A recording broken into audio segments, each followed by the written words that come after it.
Halo, selamat datang kembali di sesi pembahasan mendalam kita. Hari ini kita bakal ngobrolin sesuatu yang rasanya ndak enak banget, tapi ya jujur aja kita semua pernah ngalamin. Iri hati, kedengkian gitulah.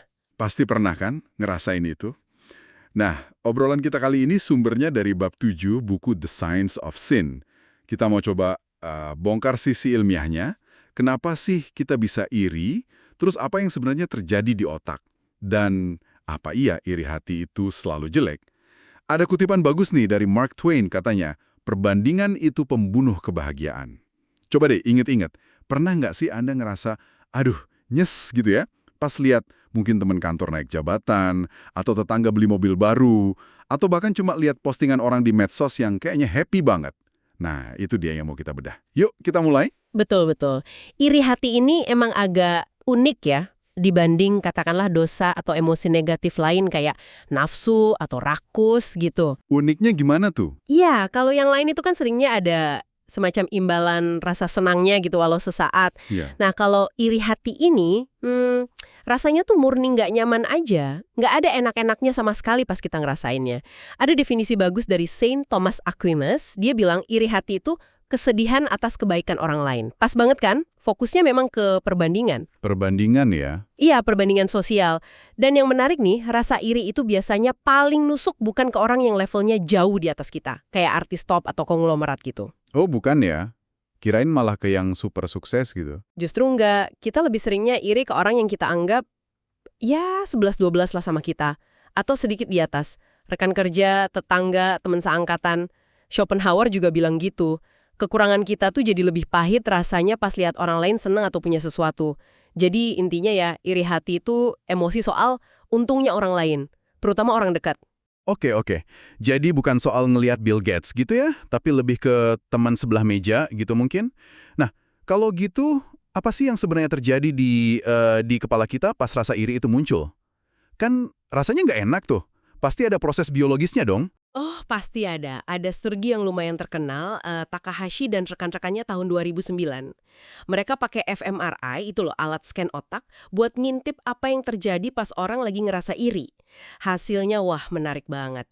Pertama nih, mereka nemuin pas orang ngebayangin atau lihat rivalnya yang dianggap lebih sukses, itu ada bagian otak namanya cortex cingulata anterior dorsal. Kita sebut DACC aja ya biar gampang.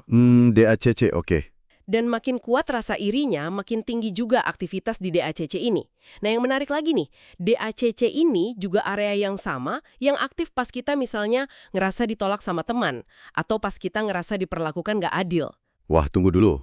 Jadi otak kita itu nganggep rasa iri itu mirip kayak pas kita dikucilin atau dizalimi gitu. Pantasan rasanya nyelekit banget ya, kayak ada alarm bahaya gitu. Rival sama cara kita mandang diri sendiri atau posisi kita lah gitu.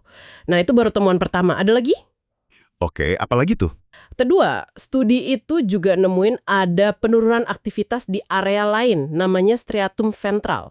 Area ini tuh bagian penting dari jalur hadiah atau reward pathway di otak kita. Jalur hadiah? Maksudnya bagian otak yang bikin kita happy atau puas gitu. Kok malah turun aktivitasnya pas kita iri? Aneh dong. Ya logikanya gitu ya, tapi penjelasannya penurunan aktivitas di striatum ventral ini mungkin cerminan dari perasaan kok gue kurang ya atau kecewa karena hadiah yang kita harapkan mungkin rasa setara atau lebih unggul itu nggak kejadian pas kita bandingin diri. Jadi rasanya hampa, nggak puas. Tapi ada sisi lain lagi yang lebih gelap nih soal Schadenfreude. Schadenfreude. Itu kan istilah Jerman buat rasa seneng pas lihat orang lain susah. Apalagi kalau orang itu nggak kita suka atau kita iriin. Nyambungnya gimana? Nah, pas partisipan di studi itu dikasih tahu kalau rival yang mereka iriin tadi kena sial gitu, gagal atau apes, justru striatum ventral mereka, jalur hadiah tadi, malah aktif. Malah aktif. Iya, secara biologis mereka kayak ngerasain kepuasan gitu. Dan tingkat kepuasannya ini ternyata sebanding lurus sama seberapa gede rasa iri mereka ke si rival sebelumnya. Ini secara sains ngejelasin kenapa kadang kita, ya ampun, ngerasa lega atau bahkan sedikit seneng gitu pas lihat orang yang kita iriin jatuh.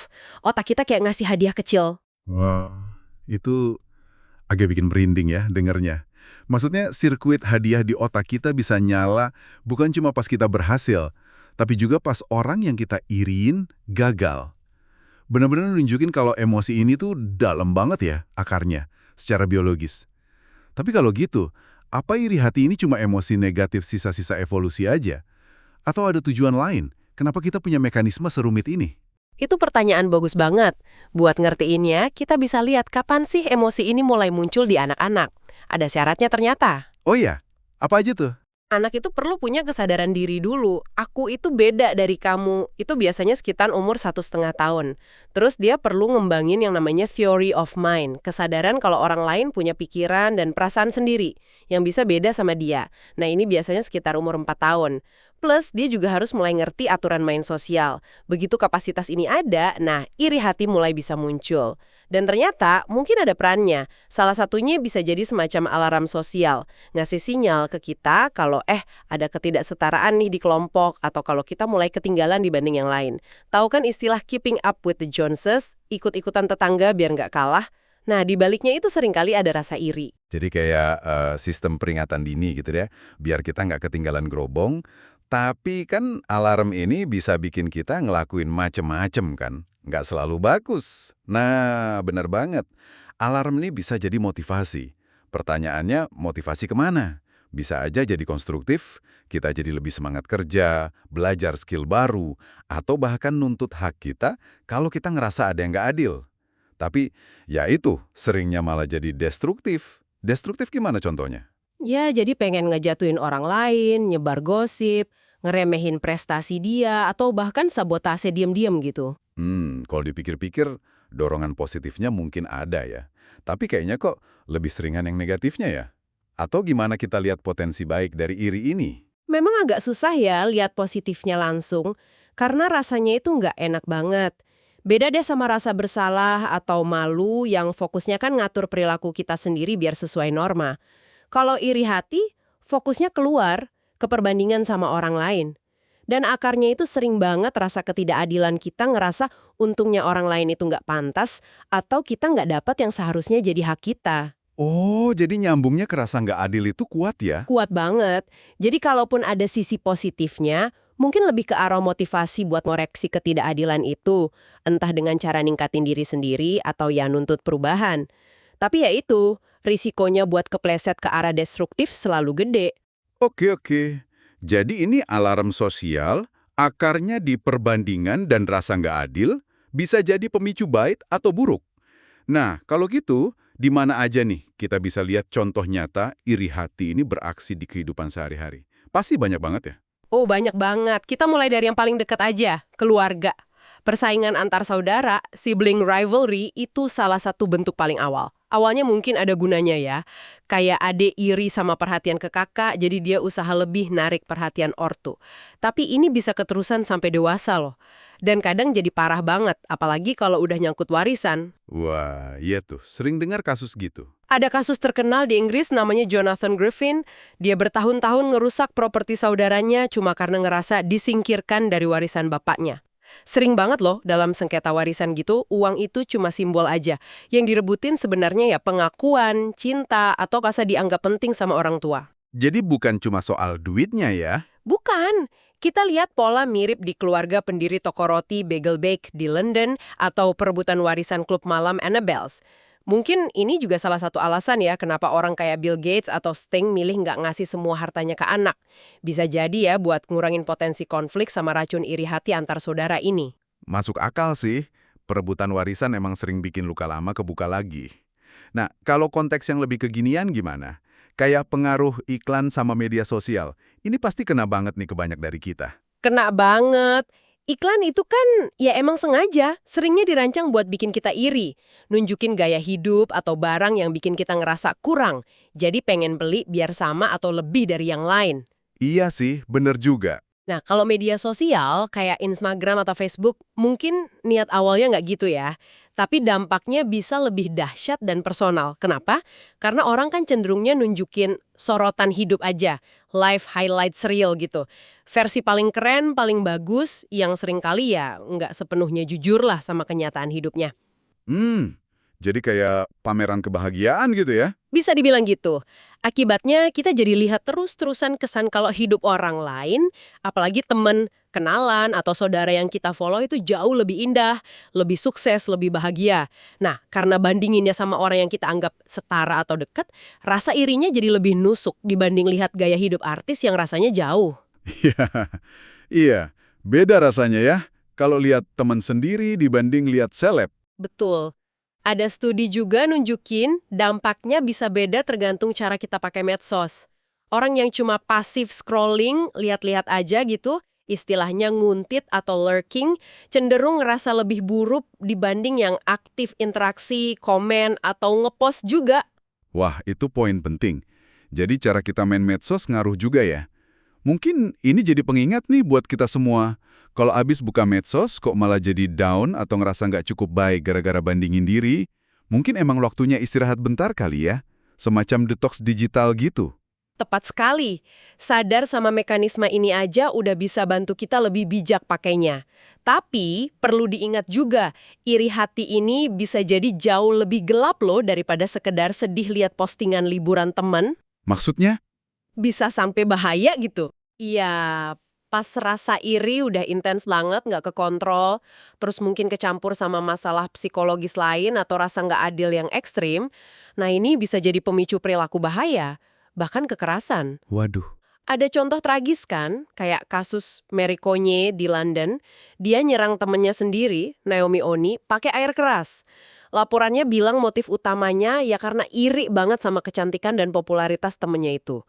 Atau kasus Elliot Rodger di Amerika, yang ngebunuh banyak orang itu sebagian karena didorong rasa iri dan frustasi sama pasangan muda yang bahagia, sama cowok lain yang dianggapnya lebih sukses secara sosial dan seksual. Dia nulis panjang banget di manifestonya sebelum beraksi. Ini contoh ekstrim sih, tapi nunjukin sisi destruktif paling ngeri dari iri hati. Ya ampun, serem banget ya dengernya. Dari rasa nggak nyaman bisa ke kekerasan ekstrim gitu. Oke, kalau gitu setelah dengerin semua ini, apa artinya buat kita semua nih pendengar? Gimana pemahaman soal akar biologis, psikologis iri hati ini bisa bantu kita ngejalanin hidup di dunia modern yang kayaknya penuh banget sama perbandingan ini, apalagi di dunia maya? Mungkin poin utamanya adalah nerima dulu kalau iri hati itu ya bagian dari jadi manusia. Normal kok kita ngerasain ada akarnya di otak kita, ingatkan tadi di ACC sama striatum ventral, itu terkait cara kita ngolah perbandingan sosial dan keadilan, mekanisme yang mungkin dulu penting buat nenek moyang kita bertahan hidup. Jadi nggak usah ngerasa bersalah banget gitu ya kalau sesekali iri. Nah, itu dia. Ngerti kumicu umumnya, kayak bandingin diri sama orang selevel, ngerasa nggak adil, atau kebanyakan lihat citra ideal di medsos, itu langkah awal buat bisa ngelolanya lebih baik. Tahu kalau ada aktivitas otak spesifik di balik rasa nggak enak itu juga, bisa bantu ngurangin rasa salah atau nyalahin diri sendiri. Ini bukan cuma pikiran jelek, tapi ada respons biologisnya. Ini juga ngejelasin kenapa Schadenfreude kadang bisa kerasa anehnya memuaskan gitu. Karena jalur hadiah kita aktif. Paham ini semua tentu nggak langsung ngilangin irinya ya, tapi ngasih kita kesempatan buat, oke, stop dulu, kenali apa yang terjadi, terus mungkin milih respons yang lebih sehat, lebih konstruktif lah, daripada kejebak di spiral negatifnya. Baiklah, jadi kita udah kupas nih ya, rasa nggak nyaman uniknya iri hati, dasar kerjanya di otak kita di DACC dan striatum ventral, gimana dia berkembang seiring kita sadar diri dan ngerti orang lain, kaitannya yang erat banget sama perbandingan sosial dan rasa nggak adil. Sampai contoh-contohnya, dari persaingan saudara, jebakan medsos, sampai yang seram tadi, potensi kekerasan. Kita juga singgung perannya sebagai alarm sosial yang walau bisa memotivasi, seringnya belok ke negatif ya. Jadi apa nih kesimpulan besarnya? Atau satu hal penting yang bisa kita bawa pulang dari obrolan ini? Mungkin sebuah pertanyaan ya buat kita renungin bareng-bareng. Kalau kita perhatiin, banyak banget aspek masyarakat modern kita sekarang. Dari cara iklan bekerja sampai algoritma medsos, itu kayaknya sengaja atau nggak sengaja emang dirancang buat terus mancing rasa iri dan perbandingan. Ya juga ya, kayak didorong terus buat banding-bandingin diri. Nah, kalau emang gitu realitanya, apa sih yang kita butuhin sebagai pribadi atau masyarakat buat ngebangun budaya yang mungkin sedikit kurang fokus lah sama perbandingan tanpa henti ini? Gimana caranya kita bisa lebih ngarahin energi ke kepuasan dari dalam diri atau ke kebersamaan, bukan melulu soal posisi kita dibanding orang lain. Kalau kita tarik lebih luas lagi, apa ya dampaknya kalau kita secara sadar gitu, nyoba ngelaman mantra perbandingan adalah pembunuh kebahagiaan tadi dalam hidup kita? Bisa nggak sih energi yang sering kebuang buat bandingin diri secara negatif ini, kita alihin ke arah yang lebih positif? Misalnya kemana tuh? Ya mungkin buat pengembangan diri yang benar-benar kita mau, bukan karena ikut-ikutan, atau buat kontribusi ke lingkungan sekitar, tanpa terus ngerasa kurang cuma gara-gara lihat pencapaian orang lain. Ini tantangan sih, emang. Tapi mungkin juga jalan menuju kebahagiaan yang lebih stabil. Ya, sesuatu buat Anda pikirin lebih lanjut mungkin.